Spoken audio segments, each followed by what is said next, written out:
Hello everyone, स्वागत है आपका हमारे टारगेट गुरुकुल चैनल पर। और जैसा कि आप जान रहे हैं कि हमारे कॉन्ट्रैक्ट लॉ की जो सीरीज है वो चल रही है और आज उस सीरीज में हमारा 8वां लेक्चर ये आज हम पढ़ेंगे, जिसका टॉपिक होगा types of agreement under Indian contract act 1872। ठीक है, तो आई होप आप लोग ने इसके पहले की जितनी भी सारे लेक्चर्स है वो कवर कर चुके होंगे। और अगर नहीं किया है आपने कवर अभी तक, तो इसके ये वीडियो देखने से पहले इसके पहले जो 7 लेक्चर्स कंप्लीट हो चुके हैं वो आप लोग कंप्लीट करके उसका नोट्स बनाइए और अपनी तैयारी बहुत अच्छे से कीजिए। और साथ ही साथ ये कोशिश कीजिए कि बेयर एक्ट आप जरूर अपने साथ में रखें। ठीक है, चलिए स्टार्ट करते हैं। अब agreements are one of the most important aspects of our day to day life. अब यहाँ जानते हैं कि हम डेली लाइफ में, रोजमर्रा जिंदगी में हम लोग कभी ना कभी कॉन्ट्रैक्ट करते ही करते हैं। जैसे हम लोग कोई सामान खरीदने जा रहे हैं दुकान पे, ठीक, ई कॉमर्स ई कॉन्ट्रैक्ट हम करते हैं। तो यहाँ पे आप देख रहे हैं कि डेली कुछ ना कुछ हम ऐसा जरूर करते हैं जहां पे एग्रीमेंट जो है वो फॉर्म होता है। ठीक, अब यहाँ देखिए, we enters into numerous agreements daily. आप यहाँ पे एग्जांपल दे दिया मैंने आपको।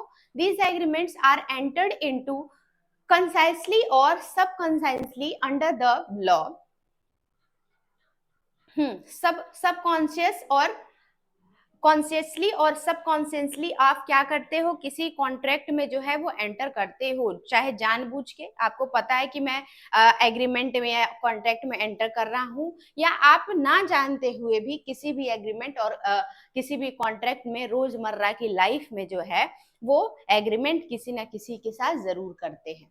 ठीक, under the law agreement confer a number of rights and obligation. अब यहाँ देखिए, एग्रीमेंट का मतलब क्या है, ये किसी पे राइट इंपोज करेगा या तो किसी पे लाइबिलिटीज लगाएगा। ठीक है, कोई भी जो एग्रीमेंट होता है ये सिर्फ और सिर्फ किसी को राइट नहीं देता है, बल्कि साथ ही साथ लाइबिलिटी भी लेकर के आता है। तो आप जानते हैं कि where there is a right there is a duty there is a liability. तो यही सारी चीजें हैं। अगर आप किसी के साथ जो है कॉन्ट्रैक्ट या एग्रीमेंट में एंटर होते हो, तो अगर एक की राइट अराइज हो रही है वहां पे, तो दूसरे की वहां लाइबिलिटी भी अराइज होगी। ठीक है ना।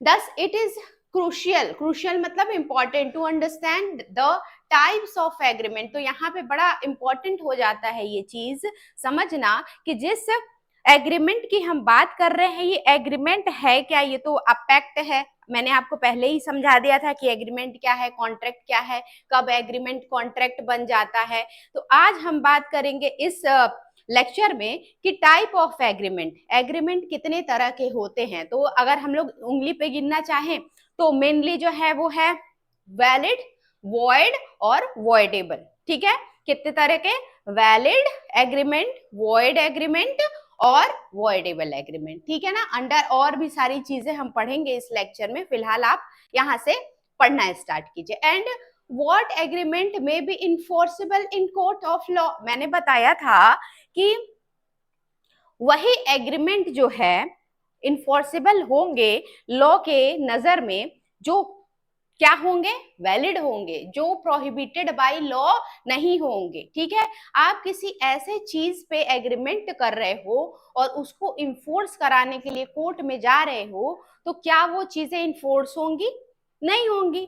तो इसीलिए जो चीजें कोर्ट में या लॉ में प्रोहिबिटेड नहीं है, अगर आप उस पर एग्रीमेंट करते हो तो वो चीजें इन्फोर्सेबल होती हैं। और जो चीजें, जो एग्रीमेंट इन्फोर्सेबल होता है उसको हम लोग क्या कहते हैं, contract. And an agreement enforceable by law is known as contract. ये जो डेफिनेशन है ये section 2H of Indian contract act में गिवन है। ठीक है, चलिए अब ये जो राइट एंड ऑब्लिगेशन की बात हम कर रहे हैं, आइए देखते हैं यहाँ पे डिफरेंट टाइप ऑफ एग्रीमेंट के बारे में हम बात करते हैं। तो सबसे पहले वैलिड एग्रीमेंट। वैलिड क्या, वैलिड मतलब सही, जो ठीक है, ठीक, तो वो है valid agreement. A valid agreement में be defined as an agreement that if enforceable by law, सबसे पहला जो की पॉइंट है यहाँ पे, की वर्ड है कि वैलिड में वैसा कोई एग्रीमेंट होगा जो इन्फोर्सेबल बाय लॉ होगा, ठीक है ना। तो वैलिड अगर एग्रीमेंट है तो सबसे पहले उसकी जो शर्त है ये होनी चाहिए कि वो एग्रीमेंट जो है इन्फोर्सेबल बाय लॉ होना चाहिए, मीन्स प्रोहिबिटेड बाय लॉ नहीं होना चाहिए, ठीक है ना। चलिए, shall become a contract and make the parties to the agreement binding on the condition thereof. An agreement is defined under section 2E. अब यहाँ मैंने बताया था इंटरप्रिटेशन क्लॉज, आपको बताया था शायद अपने second lecture of Indian contract act में कि इंटरप्रिटेशन क्लॉज है क्या। इसमें जो है इंपॉर्टेंट डेफिनेशन दी गई है, जैसे एग्रीमेंट क्या है, प्रॉमिस क्या है, प्रपोजल क्या है, रेसिप्रोकल प्रॉमिस क्या है, कॉन्ट्रैक्ट क्या है। तो वहीं पे सेक्शन 2E में जो है एग्रीमेंट को डिफाइन किया गया है, ठीक, ऑफ इंडियन कॉन्ट्रैक्ट एक्ट। अब एग्रीमेंट का क्या जो है बेयर जो डेफिनेशन है एग्रीमेंट का वो क्या है, ये यहाँ पे गिवन है। Every promise and every set of promises forming the consideration for each other is an agreement. अब यहाँ देखिए, every promise and every set of promise, यहाँ पे कोई एक प्रॉमिस हो या तो प्रॉमिस बहुत सारा, ठीक है ना, प्रॉमिसों का सेट हो या फिर कोई एक प्रॉमिस हो। फॉर्मिंग कंसिडरेशन, जो क्या किससे बनता हो, क्या बना रहा हो, उसमें कंसिडरेशन इंक्लूड हो फॉर ईच अदर, एक दूसरे के लिए, ठीक है ना। ऐसा नहीं है कि एग्रीमेंट हो रहा है तो किसी एक को लाभ हो रहा है, किसी एक को हानि हो रहा है, नहीं। तो राइट एंड लायबिलिटीज जो है दोनों पे इम्पोज होनी चाहिए, ठीक है, वही कंसिडरेशन होगा दोनों पार्टी के लिए, इज एन एग्रीमेंट। तो आई होप ये जो डेफिनेशन है इसको जैसे मैंने समझाया है आप ऐसे ही समझने की कोशिश कीजिए, और जो अपनी इंटरप्रिटेशन है लॉ की वो और अच्छी तरीके से इंटरप्रिटेट करके आगे पढ़ते जाइए, ठीक है। 10 more than offer a valid agreement because a contract, ठीक है। अब वैलिड एग्रीमेंट, अगर कोई भी एग्रीमेंट वैलिड रहेगा तभी तो वो कॉन्ट्रैक्ट बन पाएगा। अगर एग्रीमेंट ही वैलिड नहीं है तो फिर कॉन्ट्रैक्ट वैलिड नहीं होगा। तो कॉन्ट्रैक्ट बनाने के लिए एक इसेंशियल चीज जो है वो क्या है, वैलिड एग्रीमेंट, ठीक है। अब आइए, essential condition of valid agreement include. अब यहाँ वैलिड एग्रीमेंट होने के लिए क्या क्या आवश्यकताएं होनी चाहिए वो हम देखते हैं। An agreement shall have a valid consideration. Valid consideration मतलब, कंसिडरेशन देखिए, किसी का सर्विस आप कर दीजिए, उस चीज के उस चीज को पाने के बदले में आप किसी का सर्विस कर दीजिए, या तो उसको पैसे दे दीजिए या तो उसको किसी तरह का बेनिफिट दे दीजिए, तो वो क्या है, सामने वाले के लिए कंसिडरेशन है, ठीक है। तो वैलिड कंसिडरेशन होना चाहिए। कंसिडरेशन मैंने बहुत अच्छे से प्रीवियस लेक्चर्स में आपको एक्सप्लेन किया है। तो वैलिड कंसिडरेशन होना चाहिए, क्या फॉर्म करने के लिए, तो वैलिड एग्रीमेंट फॉर्म करने के लिए। नेक्स्ट है the parties shall be competent to contract. अब मैंने बोला कि कॉम्पिटेंट मीन्स 18 ईयर्स का होना चाहिए जो पार्टीज है, तब तो वैलिड एग्रीमेंट होगा, जो सेक्शन 11 और सेक्शन 12 में गिवन है इस एक्ट में।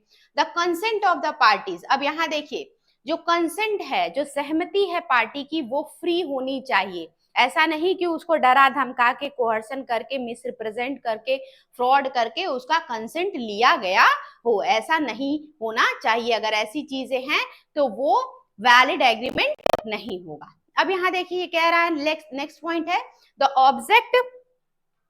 Object of agreement is lawful. Object जो उद्देश्य है उस एग्रीमेंट को करने का, जो एम है, जो पर्पस है, वो कैसा होना चाहिए, लॉफुल होना चाहिए। तभी जा करके वो जो एग्रीमेंट आप कह रहे हैं वो एग्रीमेंट किस श्रेणी में आएगा, वैलिड के श्रेणी में आएगा, ठीक है। चलिए, अब यहाँ देखेंगे हम सेक्शन 1। अब हम लोग ने यहाँ तक क्या समझ लिया है, यहाँ तक हम लोग ने समझ लिया है कि एग्रीमेंट है क्या, ठीक है। एग्रीमेंट क्यों जरूरी है और क्या होता है एग्रीमेंट, ये भी समझ लिया।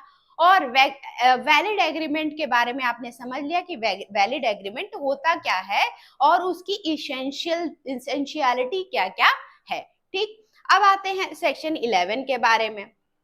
सेक्शन 11 क्या बात करता है of Indian contract act? Section 11 act provides the condition for the competency of party. अब यहाँ देखिए सेक्शन 11 जो है 1872 ऑफ इंडियन कॉन्ट्रैक्ट एक्ट का ये बताता है कि कोई भी पार्टी जो है कॉम्पिटेंट है कि नहीं, तो कॉम्पिटेंसी बताता है, ठीक है।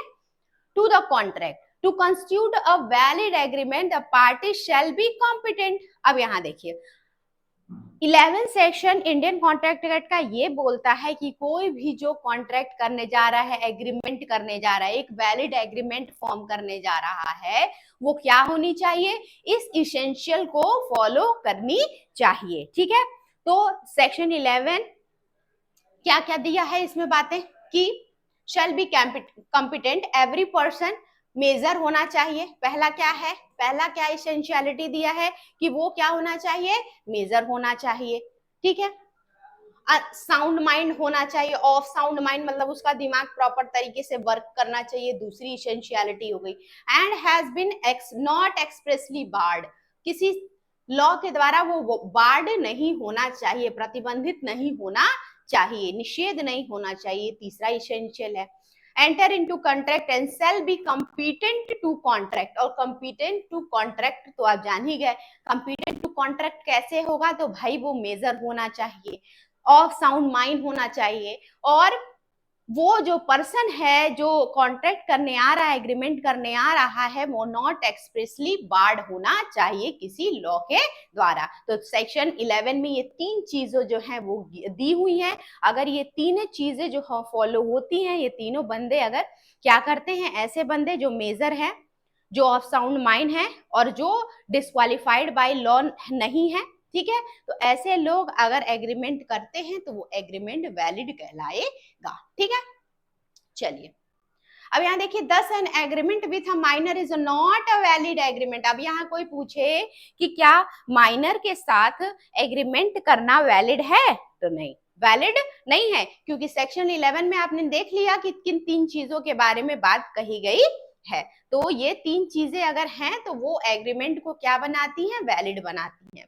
अब बात आ गया section 12 of the Indian contract act. ये क्या कहता है, section 12 provides that the sound mind for the purpose of contract shall mean to be capacity of mind to understand the consequences of the agreement. अब यहाँ देखिए section 12 ये कह रहा है कि कोई भी बंदा जो एग्रीमेंट कर रहा है, कॉन्ट्रैक्ट फॉर्म कर रहा है, उसको ये उतना दिमाग होना चाहिए कि ये जो हम कॉन्ट्रैक्ट कर रहे हैं, जो एग्रीमेंट हम कर रहे हैं, तो इसके क्या क्या कॉन्सिक्वेंस हो सकते हैं, मतलब जो जिसपे वो एग्रीमेंट कर रहा है, क्या वो उसके अच्छे और बुरे जो कॉन्सिक्वेंस है उसको समझ रहा है कि नहीं समझ रहा है, ठीक है। सेक्शन 12 ये बोल रहा है, ठीक।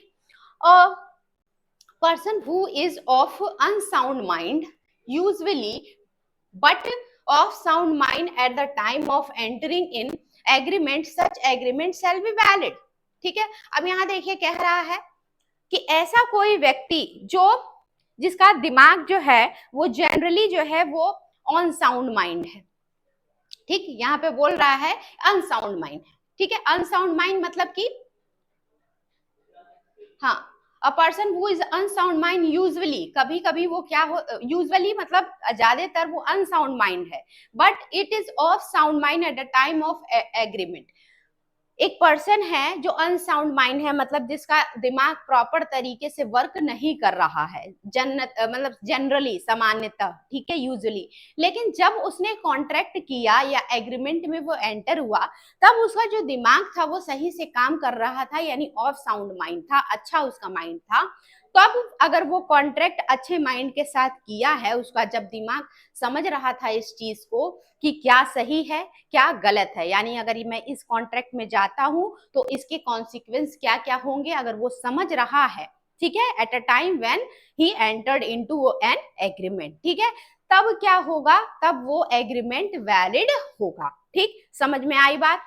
चलिए अब सिमिलरली इसी तरह अगर कोई पर्सन है वो is usually of sound mind but an unsound mind. अब यहां देखिए कोई ऐसा व्यक्ति है जो जनरली तो ऑफ साउंड माइंड रहता है मतलब उसका दिमाग ठीक रहता है, अच्छा रहता है, वो सब चीज अच्छा बुरा भला सब समझता है। लेकिन जिस समय कॉन्ट्रैक्ट या एग्रीमेंट किया जा रहा था उस समय उसका दिमाग ठीक नहीं था। लेट्स सपोज वो डिप्रेशन में था, वो बड़ा परेशान था, वो अच्छा बुरा भला अपना नहीं समझ पा रहा था। लेट्स सपोज मैं ही ले लेती हूँ खुद को अपने आप पे। तो मैं ऐसे जनरली तो ऑफ साउंड माइंड हूँ, सही है, मेरा दिमाग सब सही से चल रहा है। लेकिन मेरे लाइफ में एक ऐसा फेज आ गया जिसमें मैं डिप्रेशन में चली गई। मेरा दिमाग प्रॉपर तरीके से वर्क नहीं कर रहा है। मैं क्या अपने लिए सोच रही हूँ, क्या नहीं, क्या सही है क्या गलत, ये नहीं सोच पा रही हूँ अपने लिए। तो उस पॉइंट ऑफ टाइम पे अगर मेरे साथ कोई कॉन्ट्रैक्ट कर लिया है तो वो कॉन्ट्रैक्ट जो है या एग्रीमेंट जो है वो वैलिड नहीं होगा। क्यों? क्योंकि उस समय मेरा जो माइंड था वो ऑफ नहीं था। ठीक है, ऑफ साउंड माइंड नहीं था मेरा, अनसाउंड माइंड में वो चला जाएगा, तो वो एग्रीमेंट वैलिड नहीं होगा। ठीक है, चलिए, आई होप ये बातें आपको समझ में आ रही होंगी। अगर फिर भी आपको कोई डाउट है तो अपने टेलीग्राम सेक्शन में आप जा करके अपने डाउट को रेज कर सकते हैं। और अगर वहां पे आपकी डाउट अच्छी रहेगी, समझने लायक रहेगी, तो जरूर मैं उसका रिप्लाई करूंगी। ठीक है ना, चलिए। अब नेक्स्ट है वॉइड एग्रीमेंट। तो अभी तक ने आपने क्या पढ़ लिया? वैलिड। वैलिड एग्रीमेंट आप लोगों ने पढ़ लिया है। ठीक है, अब आप लोग पढ़ेंगे क्या? वॉइड। वॉइड को बोलते हैं शून्य, शून्य करार, हिंदी में इसको बोलेंगे शून्य करार। अब void agreement has been defined under section 2G। अब यह किसमें दिया है? Interpretation clause of Indian contract act 1817 के सेक्शन 2G में वॉइड एग्रीमेंट का डेफिनेशन दिया हुआ है। ठीक है ना, डेफिनेशन क्या है? And agreement not enforceable by law is said to be void. ऐसा कोई एग्रीमेंट जो इन्फोर्सिबल बाय लॉ नहीं है, ठीक है, उसको लॉ के द्वारा पारित नहीं कराया जा सकता, इट मींस वो वॉइड एग्रीमेंट है। और एक बात आप जरूर ध्यान रखिएगा कि जितना भी इंटरप्रिटेशन क्लॉज है उसमें जितने भी इंपॉर्टेंट जो डेफिनेशन है वो एज इट इज आप याद करने की कोशिश कीजिए। और अगर एग्जाम में कुछ भी आता है उससे रिलेटेड, लेट सपोज कि टाइप्स ऑफ एग्रीमेंट आ गए, ठीक है, तो वैलिड, वॉइड और वॉइडेबल, ये तीन तरह आपको मस्ट है इस चीज को करना। तो इस चीज में जैसे कि एग्रीमेंट है तो 2E में डिफाइन है, ठीक है, वैलिड एग्रीमेंट किस में डिफाइन है, वॉइड एग्रीमेंट 2G में डिफाइन है। तो ये सारी चीजें लिख करके और एज इट इज जैसा डिफाइन किया गया है ऐसे आप लिखने की अगर कोशिश करेंगे तो आप एक बहुत अच्छा मार्क्स जो है वो फेच कर पाएंगे। ठीक है, चलिए। In addition to definition, the Provision Act declares certain agreement to be void as the object of such agreement are unlawful। ठीक है, अब अनलॉफुल में क्या क्या चीजें इंक्लूड होंगी? जब कोई भी चीज अनलॉफुल रहेगा तभी तो वो एग्रीमेंट को जो है वो वॉइड बनाएगा, शून्य बनाएगा। ठीक, यहाँ पे कुछ डिस्क्रिप्शन दिए गए हैं, जैसे एन एग्रीमेंट विच कंसिडरेशन और object unlawful in a part mentioned section 24। ठीक, अब यहाँ देखिए ऐसे सारे जो लिस्ट दिया है यहाँ पे 8 जो है वो टॉपिक दिए हुए हैं, ऐसे सारे सरकमस्टांसेस अगर हैं तो वो क्या होगा? वॉइड एग्रीमेंट होगा। क्या होगा? Void agreement. मैं जल्दी से एक बार गो थ्रू हो जाऊंगी, एक बार अच्छे से आप लोग इलिस्ट्रेशन के साथ पढ़िएगा। ठीक है, अब यहाँ देखिए an agreement of which consideration और object unlawful in a part. ऐसा कोई एग्रीमेंट जिसमें एक पार्ट जो है वो तो लॉफुल है लेकिन दूसरा पार्ट जो है वो अनलॉफुल है, तो वो भी क्या होगा? एग्रीमेंट वॉइड में आएगा। दूसरा कह रहा है एन एग्रीमेंट विदाउट कंसिडरेशन। ऐसा कोई एग्रीमेंट जिसमें कंसिडरेशन ही नहीं है, ठीक है, जिसमें ना आप कुछ सामने वाली पार्टी को कुछ दे रहे हो ना सामने वाला पार्टी आपसे कुछ ले रहा है, तो ऐसा अगर एग्रीमेंट है तो वो भी वॉइड एग्रीमेंट होगा। तीसरा क्या कह रहा है? An agreement restraining marriage. अगर आप किसी को शादी करने से मना कर रहे हो, ठीक है, उसके लिए कॉन्ट्रैक्ट कर रहे हो, तो ये भी वॉइड होगा। ये सेक्शन 26 में गिवन है। अब यहाँ 4 क्या कह रहा है?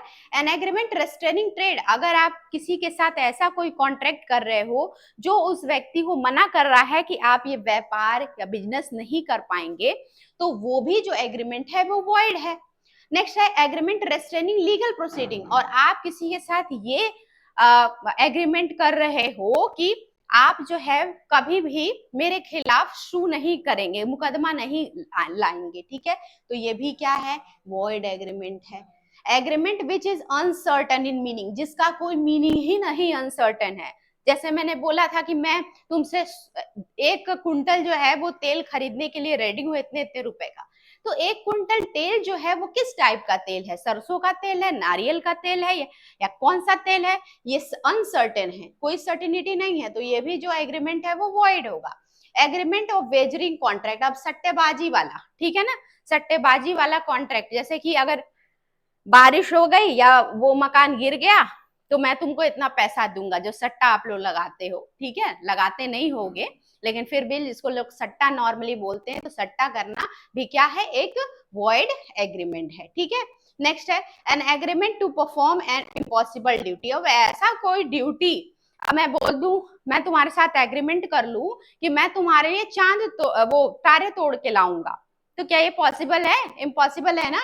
तो इम्पॉसिबल ड्यूटी है, तो इसके लिए भी एग्रीमेंट जो होगा यहाँ पे क्या होगा, वॉइड होगा। तो ये वॉइड का आप लोग ने लिस्ट देख लिया, ठीक। अब चलिए आपको वही लिस्ट अगर डाल देंगे तो हो जाएगा, ये सब एक बार जो है वो गो थ्रू कीजिएगा, वही सेक्शंस जो मैंने पढ़ाया आपको 25, 26, 27, यही सारी चीजें जो है इसमें गिवन है, ठीक है। चलिए सेक्शन 30 से जो है वो मैं वेजरिंग एग्रीमेंट आपको बताऊंगी, ठीक है। चलिए, क्योंकि इसमें कुछ नया कॉन्सेप्ट है। बाकी तो वही है कि रेस्टोरेंट आप मैरिज को नहीं कर सकते, रेस्टोरेंट ट्रेड को नहीं कर सकते, ठीक है, रेस्टोरेंट किसी को लीगल प्रोसीडिंग्स करने से नहीं कर सकते। तो वो सारी चीजें जो मैंने आपको एक टेबल में समझाया है वही स्लाइड में गिवन है। लेकिन सेक्शन जो 30 है, जो वेजरिंग एग्रीमेंट होता है, ठीक है, इसके बारे में हमको अच्छे से पढ़ना जरूरी है, ठीक। चलिए देखिए, Section 30 provides that all agreement by the way of wager shall be void, ठीक है ना। void वही, वेजर मतलब सट्टाबाजी वाला, अगर आप किसी के साथ कोई सट्टाबाजी वाला एग्रीमेंट करते हो तो वो void होगा, ठीक है। The term wager has not been defined under the provision, wager कहीं डिफाइन नहीं है, wager जो वर्ड है ये डिफाइंड नहीं है। Hence it shall be according to the judicial president, ये जो शब्द है ये जुडिशियल प्रेसिडेंट से आया, ठीक है ना। अब यहाँ देखिए, in Carlill versus Carbolic small ball company जो थी, इसमें हॉकिंस जस्टिस ने जो ऑब्जर्व किया था, a wagering contract is one by which two person professing to hold opposite view, कैसी view, opposite view touching the issue of future uncertain event, ठीक है ना, mutually agree that dependent on the determination of that event. अब यहाँ देखिए, Carlill versus Carbolic small ball company में case में justice Hawkins ने ये ऑब्जर्व किया कि वेजरिंग का मतलब ये होता है कि ऐसे दो पार्टी किसी ऐसे चीज पे जो है क्या करती हैं, एग्री होती हैं, ठीक है, professing to hold opposite view. एक बंदा कह रहा है कि ये काम होगा, दूसरा व्यक्ति कह रहा है ये काम नहीं होगा, तो दोनों का क्या हो गया, अपोजिट व्यू होता है, ठीक है ना। Touching the issue of future uncertain, मतलब फ्यूचर अनसर्टेनिटी को लेकर के, जैसे आप लोग ये देखते हो ना, मैच होता है, इंडिया का मैच होता है, इंडिया और पाकिस्तान का मैच होता है, तो इसमें पैसे भी लगाए जाते हैं, ठीक। तो वो क्या है, अनसर्टेन इवेंट है। एक पार्टी तो कहती है पाकिस्तान जीतेगा, एक पार्टी कहती है कौन जीतेगा, इंडिया जीतेगा। तो पाकिस्तान और इंडिया यानी दो पार्टीज जो है यहाँ खड़ी हो गई, ठीक। तो अब किस चीज के लिए आप स्पेकुलेशन कर रहे हो, किस चीज का आप अनुमान लगा रहे हो, तो वो है कि कौन मैच जीतेगा, तो वो है अनसर्टन फ्यूचर इवेंट। तो अनसर्टन फ्यूचर इवेंट के लिए जब टू पार्टीज जो है एक दूसरे पे अपोजिट व्यू रखती है, एक कहती है जीतेगा, एक कहती है नहीं जीतेगा, ठीक। तो ये क्या है वे, और इस पे आप लोग सट्टा लगा लेते हो कि ठीक है अगर जीत गया तो क्या, एक पार्टी कहती है जीत गया तो मैं तुम्हें 10,000 रुपए दूंगा, एक पार्टी कहती है कि ठीक है अगर मैं जीत गया तो तुम मुझे 10,000 रुपए देना। तो ये क्या है, फ्यूचर अनसर्टेन इवेंट पे जो है वो सट्टा लगाना है, ठीक। तो उसी को वेजरिंग के हम लोग कॉन्सेप्ट में जो है समझते है। और ये कॉन्सेप्ट जो है कौन दिया, जस्टिस हॉकिंस जो जस्टिस हैं उन्होंने दिया वेजरिंग कॉन्ट्रैक्ट का। ठीक है, अब यहाँ पे एक एक्सेप्शन है, मैं बता देती हूँ कि एक्सेप्शन क्या है। जो हॉर्स राइडिंग होती है ना, हॉर्स राइडिंग, वो एक्सेप्शन है। हॉर्स राइडिंग में भी पैसे लगते हैं, आप जानते हैं घोड़े पे पैसे लगते हैं कि ये घोड़ा जीतेगा तो इतना पैसा लगे, मतलब ये घोड़ा जीतेगा, मैं इस पे इतना पैसा लगाता हूँ। ठीक है, तो जो हॉर्स रेसिंग होती है वो वेजरिंग का है, वो भी सट्टा, लेकिन वो क्या है, वो एक्सेप्शन में आ जाता है वेजरिंग के। ठीक है, तो वो हॉर्स रेसिंग जो है वो एक्सेप्शन है वेजरिंग एग्रीमेंट का, जो सेक्शन 30 में गिवन है। अब यहाँ देखिए, wagering agreement is when the first party promises to pay to the second party on the occurrence of uncertain event and the second party agrees to pay to the first party on the event not happening। जैसे मैंने बोला, एक party कहती है India जीतेगी और एक party कहती है इंडिया नहीं जीतेगी। एक पार्टी कहती है इंडिया जीतेगी तो मैं इतना तुम्हें मुझे इतना देना पड़ेगा। एक पार्टी कहती है इंडिया अगर हार जाएगी तो मुझे कितना दोगे तुम।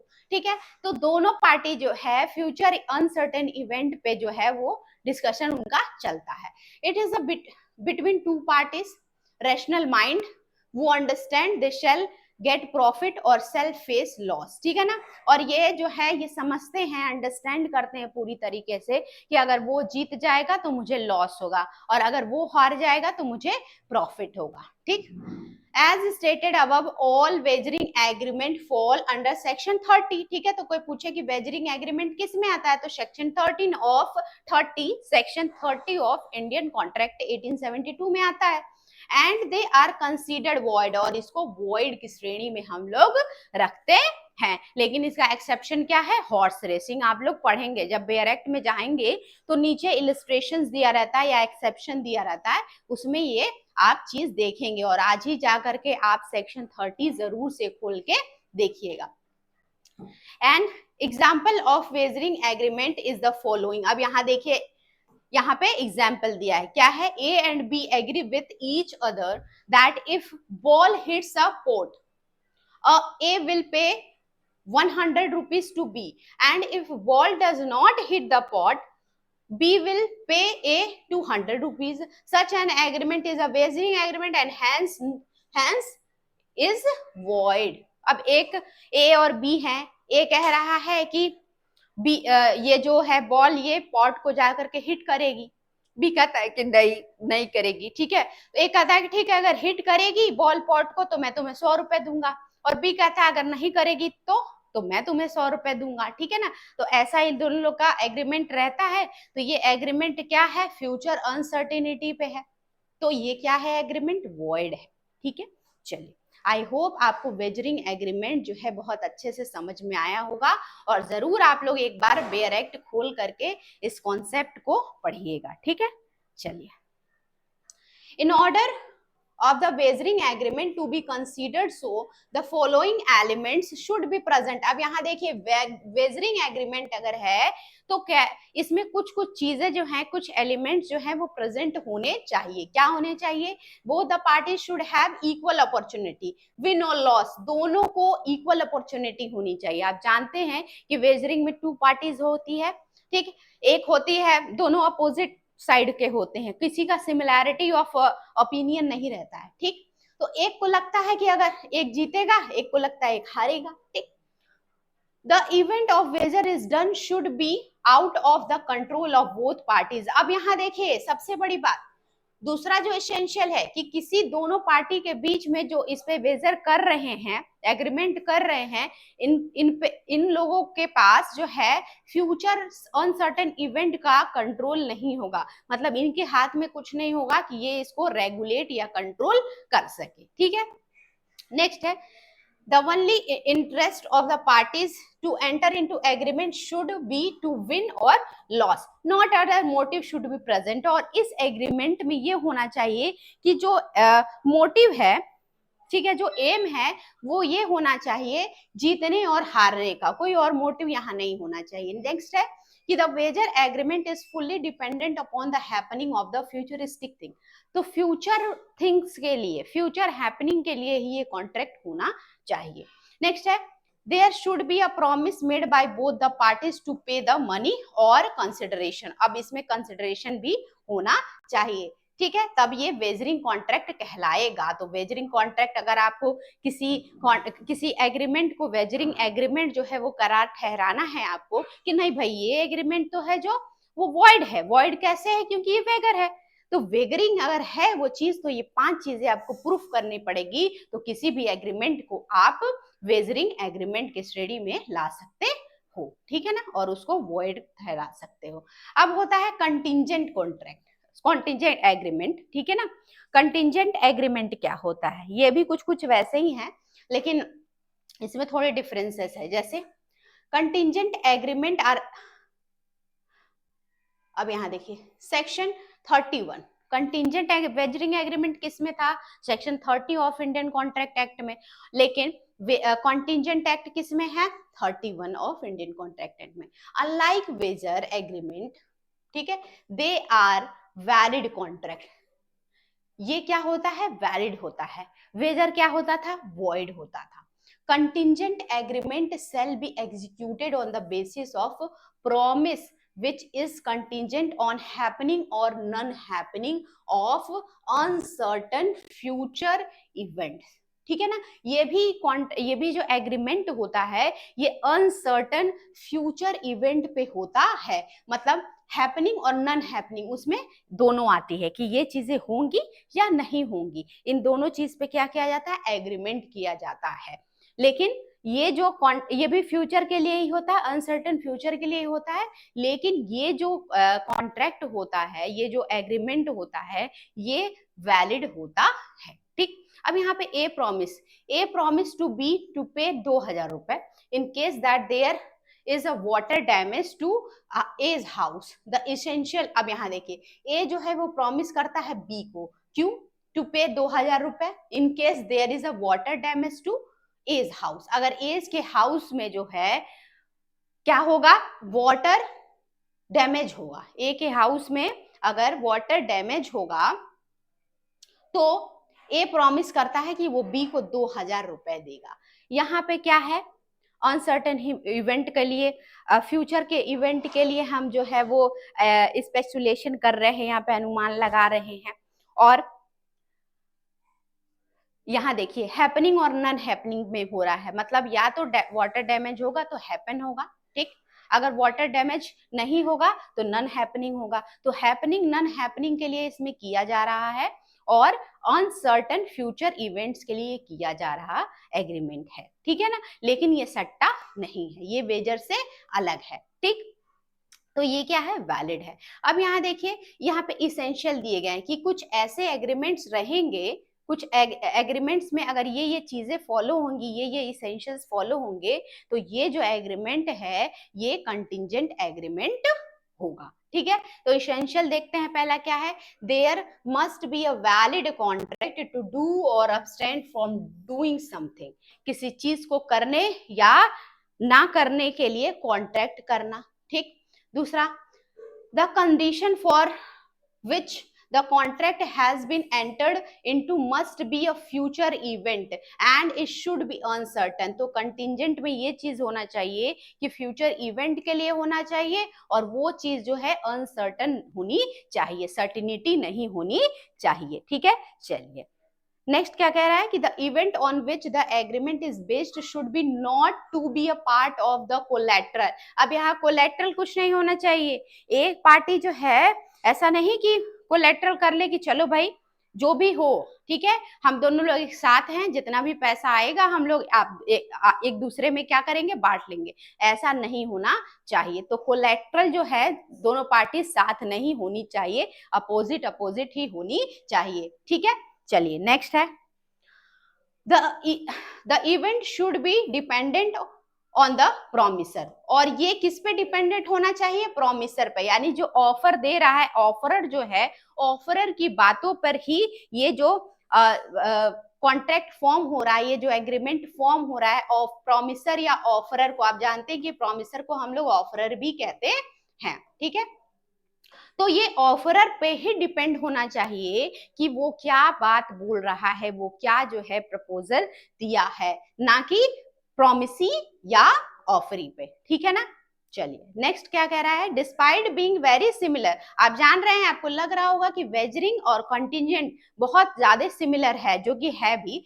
कंटिजेंट और wagering agreement are very different in nature, लेकिन यहाँ पे डिफरेंट है कि किस चीज का डिफरेंस है, तो भाई लीगैलिटी का डिफरेंस है, मोरालिटी का डिफरेंस है। जैसे सट्टाबाजी करना, ठीक है, क्या है, कहीं ना कहीं मोरल नहीं है, ठीक है, लेकिन किसी चीज को ये कहना कि तुम्हारे घर में लीकेज हो सकता है, इस बात के लिए अगर कोई अनुमान लगा रहा है और बोल रहा है कि अगर लीकेज होगा तो ठीक है, अगर लीकेज होगा तुम कह रहे हो तो तुम मुझे 2,000 रुपए दे देना, तो ये क्या है, ये कहीं से इमोरल नहीं है, ठीक है। तो यहाँ मोरालिटी का जो है कॉन्सेप्ट जो है निकल करके आता है, मोरालिटी और लीगैलिटी का। अब यहाँ पे देखिए, यहाँ पे कंटिजेंट और वेजरिंग एग्रीमेंट में डिफरेंस दिया है, देख लेते हैं। अ कंटिजेंट, हाँ, अ contingent agreement is valid, contingent valid होता है, लेकिन वेजरिंग जो है वो वॉइड होता है। It is a contingent agreement, the future uncertain events merely collateral. In a wagering agreement the entire agreement is based of uncertain. यहाँ पे, अब यहाँ देखिए, यहाँ पे मेयरली कोलेट्रल होता है, मतलब अनसर्टन इवेंट तो होता है, लेकिन कुछ ऐसा नहीं होता जैसे वेजरिंग एग्रीमेंट में होता है। जैसे यहाँ पे चांद तारे तोड़ने वाली भी बात हो सकती है, इसके लिए भी एग्रीमेंट हो सकता है, ठीक है। चलिए, अब in a contingent agreement the parties have a real interest in the agreement in the happening of non happening. यहाँ पे इंटरेस्ट जो है रियल होता है, हित जो है दोनों का या प्रोमिसर का जो हित है वो रियल होता है, ठीक है।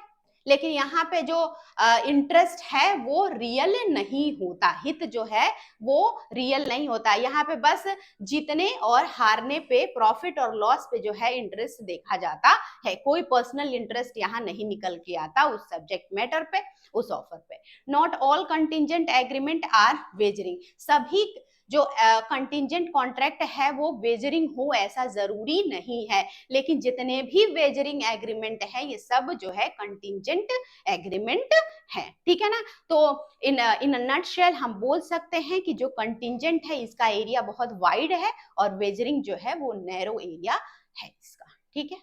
चलिए, वॉइडेबल, voidable agreement देखिए यहाँ पे, a voidable agreement may be defined in section in agreement that may be revoked by the either of the parties to the agreement due to various legal reason such as agreement। अब यहाँ देखिए, मैंने आपको बता दिया था इसके पहले ही कि voidable जो है वो agreement क्या है। तो voidable क्या है हम बता देते हैं आपको कि at the time when the contract is formed, जब कॉन्ट्रैक्ट बनाया गया, ठीक, तब तो वो वैलिड था, लेकिन कुछ ही लीगल कॉन्सिक्वेंसेस के कारण एक पार्टी जो है उस कॉन्ट्रैक्ट से निकलना चाहती है, या एक पार्टी जो कहती है कि नहीं, ये तो मुझे डरा धमका करके ये फ्रॉड के साथ जो है मुझसे ये कॉन्ट्रैक्ट, मेरा जो कंसेंट है वो लिया गया था, उस समय तो मैंने इस कॉन्ट्रैक्ट में अपना साइन कर दिया था, इसके लिए मैं मान गया था, लेकिन क्योंकि वो मुझे जबरदस्ती से उस पर सहमति करवाया गया था, कंसेंट लिया गया था, और अब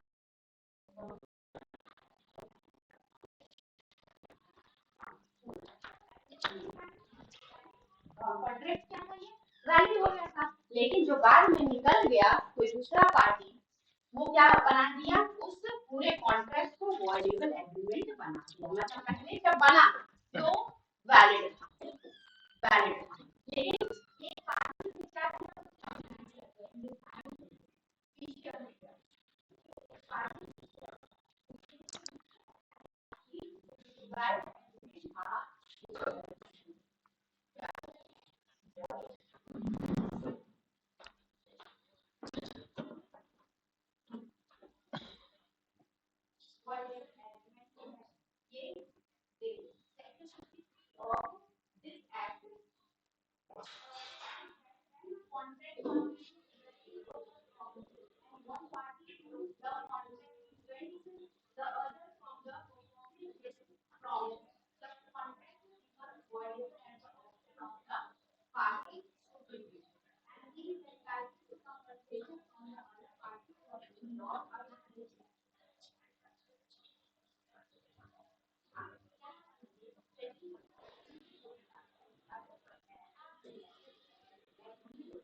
बता दिया कि क्या है जिसमें इंटेंशन फॉलो होते हैं, जो सारी चीजें सही हैं तो वो वैलिड में आ जाती है। वॉइडेबल का भी मैंने आपको बताया, जिसमें बहुत सारे सेक्शंस मैंने आपके साथ डिस्कस किए और पूरा एक लिस्ट भी दिया। वॉइडेबल क्या होती है कि एक पार्टी के पास ये ऑप्शन होता है कि वो कॉन्ट्रैक्ट से क्या हट जाए, पीछे हट जाए, रिजाइन कर जाए। तो at a time when contract वो जो था वो वैलिड एग्रीमेंट था, लेकिन जब पीछे पार्टी कोई हट जाती है दोनों में से तो वो कॉन्ट्रैक्ट क्या बन के रह जाता है, वॉइडेबल एग्रीमेंट बन के रह जाता है। तो ये जो कॉन्सेप्ट है ये मैंने पूरा आज आपके लिए जो है वो कवर कर दिया है, और आप से उम्मीद ये करते हैं हम कि आप ये लेक्चर जो है पूरा बेयर एक्ट के साथ एक बार जरूर पढ़ें। आज के लिए इतना ही, नेक्स्ट लेक्चर में फिर मिलते हैं, तब तक के लिए धन्यवाद।